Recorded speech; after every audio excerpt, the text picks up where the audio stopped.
2021년 1월 6일 수요일 새벽 예배에 주님 앞에 올려드리겠습니다. 기도 올려드립니다. 할렐루야. 감사하시고 고마우신 우리 아버지 하나님, 은혜와 사랑에 감사를 드립니다. 오늘도 새 생명 허락하시고 주님의 존전으로 불러주셨으니 주님이 기뻐 받으시는 참된 예배자의 삶으로 나아갈 수 있도록 도와주시옵시고, 오늘 하루를 살아갈 때 좌표가 될 수 있는 주의 말씀을 주시어서 우리로 하여금, 선돌의 지체들로 하여금 당당하게 이 세상 마귀의 권세와 싸워서 승리하는 삶이 될 수 있도록 인도하여 주시옵소서.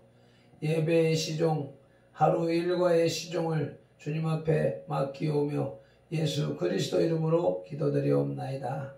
아멘. 우리 신앙 고백 드리겠습니다.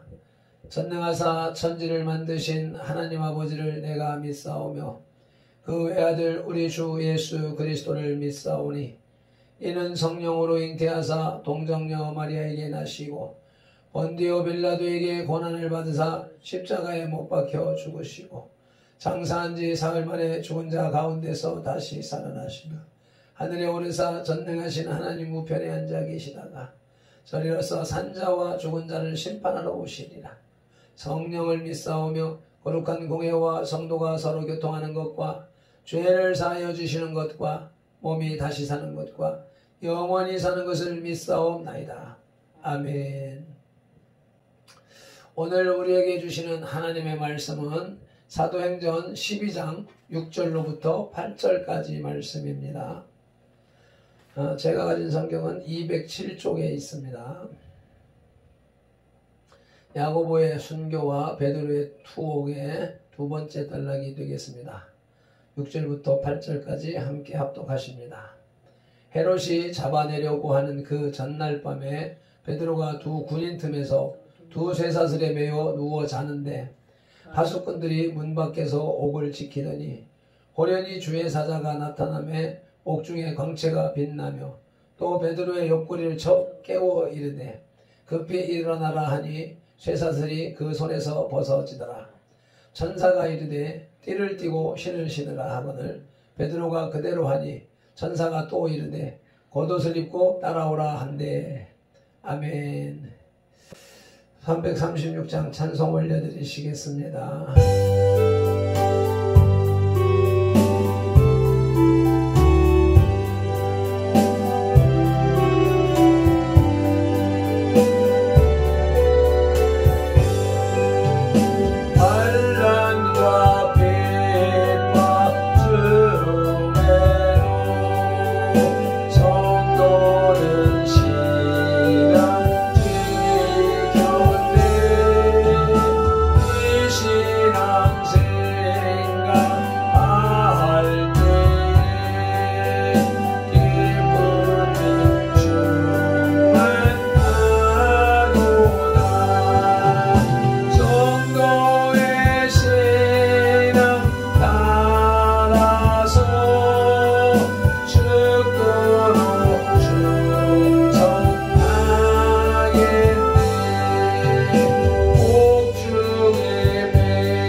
하나님께서는 헤롯의 음모로 옥에 갇혀있는 베드로 사도를 천사를 통해서 기적적으로 구출하십니다.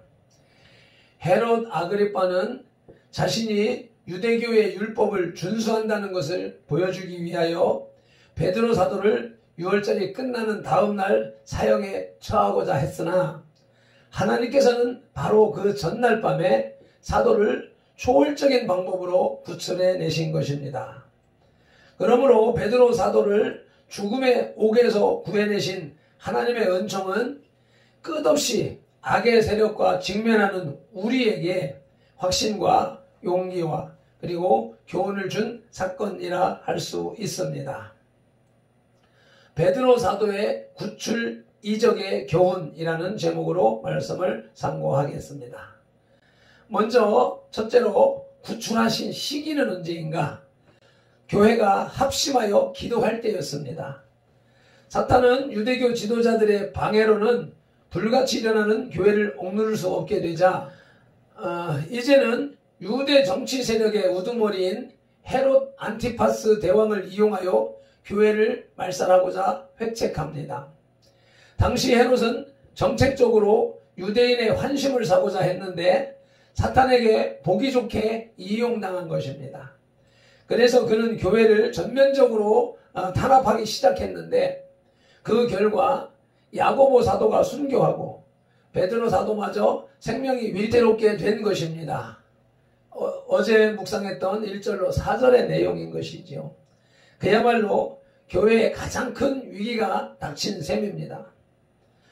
그러나 초대교회 성도들은 그 위기를 맞아서 절망하거나 변심하지 않고 오직 하나님의 권능에 의지하고 열심히 기도했습니다. 5절에서요. 이는 교회의 본질적인 능력이 오직 하나님께 있기 때문입니다. 그리고 그 능력을 우리의 능력으로 삼을 수 있는 유일한 통로가 바로 기도이기 때문입니다.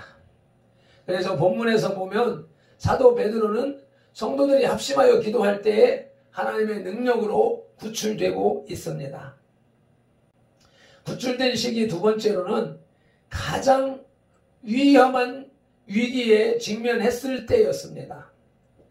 하나님께서는 6월절 명절이 끝나는 밤에 즉 사도 베드로가 사형당하기 전날 밤에 천사를 보내셨습니다. 단비가 내리기 전에는 하늘이 어두워지는 것처럼 하나님의 은혜와 축복이 쏟아지려 할 때에는 이처럼 우리를 삼킬 듯한 고난이 닥쳐옵니다. 이것은 당시의 백성들을 겸손하게 하시려는 섭리입니다.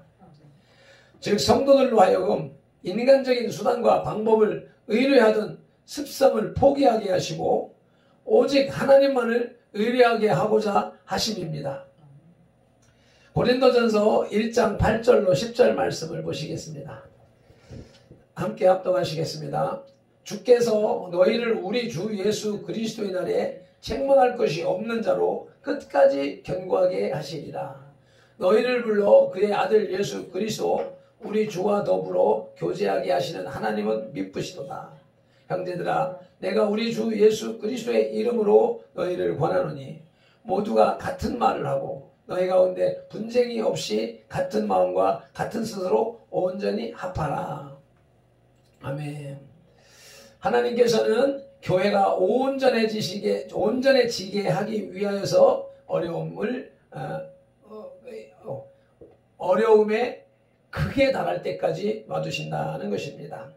두 번째로는 세상의 표징을 보이시려는 사랑 때문인 것입니다.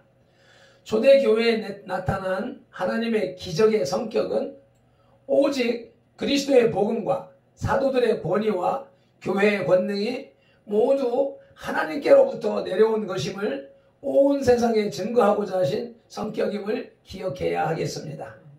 그래서 교회의 입장에서 보면 절망적인 상황에서, 반면에 헤롯 대왕의 입장에서 보면 부흥하는 시점에서 이적을 보이시어서 당신을 섬기고 따르는 교회는 보호하시고 하나님을 불신 대적하는 세상은 심판하신다는 원리를 보여주신 것입니다.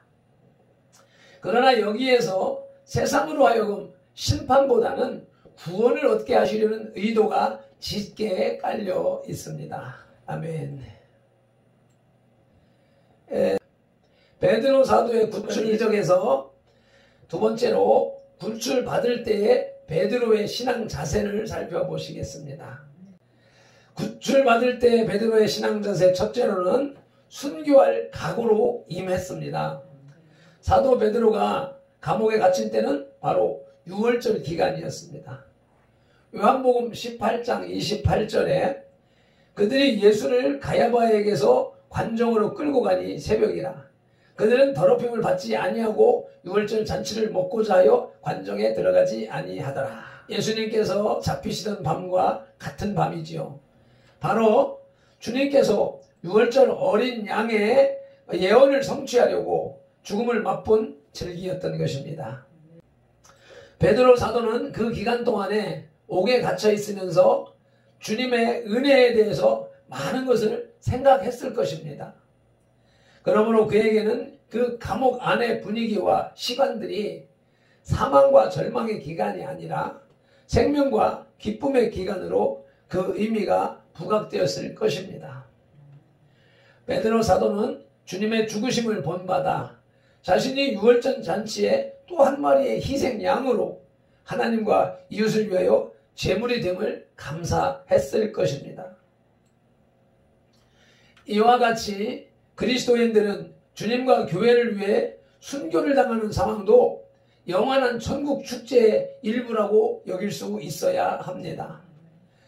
주님 안에 있는 이는 사나 죽으나 모두 삶이 축제인 것입니다. 빌립보서 2장 17절 18절 말씀 보시겠습니다. 함께 합독하십니다. 만일 너희 믿음의 제물과 섬김 위에 내가 나를 전제로 드릴지라도 나는 기뻐하고 너희 무리와 함께 기뻐하리니 이와 같이 너희도 기뻐하고 나와 함께 기뻐하라. 바울의 고백이 우리의 고백이 되기를 소망합니다.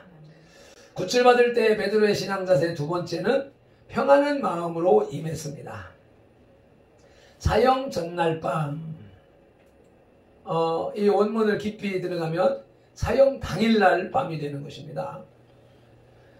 두 군인 틈에서 두 쇠사슬에 매여 누워 평안히 잠든 사도를 보십시오. 두 군인이 한 사람은 왼쪽 팔에 한 사람은 오른쪽 팔에 착고를 채우고 누워있는 상태에서 밖에서는 두 군인이 또 교대로 지키고 있습니다. 그런 상황에서 잠을 잘 수 있겠습니까? 그 잠은 주님과 이별하던 날 밤에 슬픔과 공포와 안일에 취해 자던 잠과는 질적으로 다릅니다. 모든 생사화복을 하나님께 맡기고 오히려 주님을 곧 만날 수 있다는 기쁨과 나의 사명을 후회 없이 이루었다는 성취감에 젖은 단잠이었고 안식이었습니다. 시편 3편 5절 6절 말씀을 보시겠습니다. 함께 읽겠습니다. 내가 누워 자고 깨었으니 여호와께서 나를 붙드시미로다. 천만인이 나를 애워싸 진친다 하여도 나는 두려워하지 아니하리이다. 이러한 고백의 마음이 서 있으니 그런 상황에서도 잠을 잘 수가 있었던 것이죠. 이와 같이 초대교회의 사도들과 성도들은 한결같이 부활과 영생의 확신 속에 신앙생활을 영위하고 있었음을 유념해야 하겠습니다. 베드로의 구출 이적의 세 번째로는 구출하신 방법입니다. 첫째로 빛의 천사로 구출하셨습니다. 이처럼 밤이 되면 별을 볼 수 있듯이 성도들은 어두운 시련의 장소에서 하나님의 권능과 은혜의 빛을 보게 됩니다. 두 번째로는 기적적인 방법이었습니다. 사탄의 괴계가 깊으면 깊을수록 하나님은 눈에 띄일 정도로 더욱 큰 능력으로 교회를 보호하십니다. 세 번째로는 인격적이었습니다.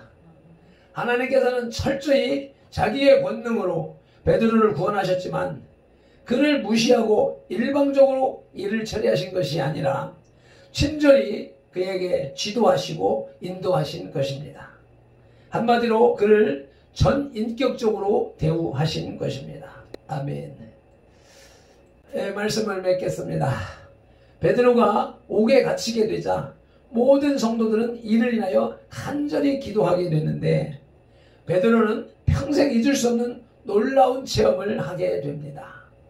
즉 천사가 나타나 그를 구해준 것이었습니다. 베드로가 붙잡히게 되자 성도들이 할 수 있는 일이란 그를 위해 기도하는 것뿐이었습니다. 그들의 힘으로 헤롯의 군사와 무력적으로 싸울 힘도 그만한 의사도 없었습니다. 그러나 그 기도의 결과는 아주 엄청난, 기도하는 이들도 상상하지 못했던 결과를 가져왔습니다. 우리 민족과 세대를 위한 중보 회개 기도 또 그와 같은 능력과 기적을 이루어 낼 것입니다.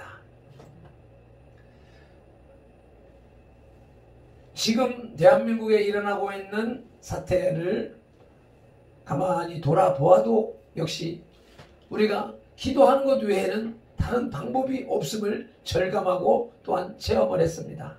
그런 마음으로 오늘도 기도하는 하루로 시작되어지길 소망합니다. 기도드리겠습니다. 하나님 아버지, 은혜와 사랑에 감사를 드립니다. 오늘도 베드로 사도가 죽음의 위기 앞에 처해 있을 때 그 두 군사 틈에 자꾸가 채워져 있는 상황에서도 깊은 잠을 자는 모습을 봅니다. 그 마음이, 그 중심이 주님을 향하여 전국 소망이 있기에 그리 잠을 잘 수 있다는 말씀을 통하여서 우리도 어떤 환난, 어떤 어려움 속에서도 환난의 문제에 얽매여 있는 것이 아니라 주님을 바라보며 주님 안에서 평안히 안식할 수 있는 삶을 살게 하옵소서. 천사가 나타나 기적적으로 그를 구출해내는 장면을 목도하면서 이 시대에도 그런 일이 일어날 수 있다라고 하는 사실을 이미 10여 년 전에 20여 년 전에 중국의 윈 형제에게도 똑같은 기적을 베풀었던 간증을 우리가 듣습니다. 그러므로 이 시대에도 그러한 기적은 있을 수 있음을 믿고 우리가 간절히 기도함으로 이 어려운 시기를 잘 극복해 나가는 그런 한국교회와 우리 선들교회가 될 수 있도록 인도하여 주시옵소서. 오늘도 그런 기도로 주님 앞에 다가가는 선들교회가 되게 하옵소서. 예수 그리스도 이름으로 기도드리옵나이다. 아멘. 우리 힘차게 찬송 올려드리신 후에 통성으로 기도하는 시간 가지시겠습니다.